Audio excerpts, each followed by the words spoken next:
Hindi na talaga complete yung gabi namin ni baby if wala ako nito mga moms. So ito talaga yung routine namin ni baby every night. So pinapatugtog ko to sa kanya hanggang sa makatulog siya.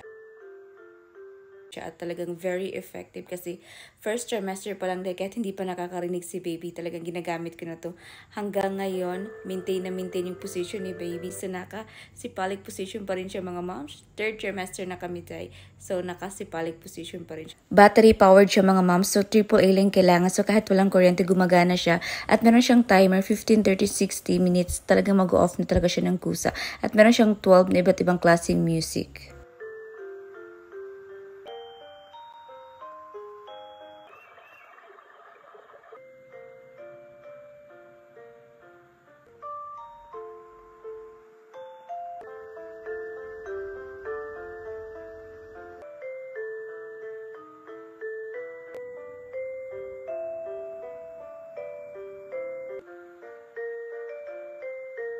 Kaya talagang hindi ako nagsisi. So talaga ito talaga yung first purchase ko. Perfect na perfect mga moms.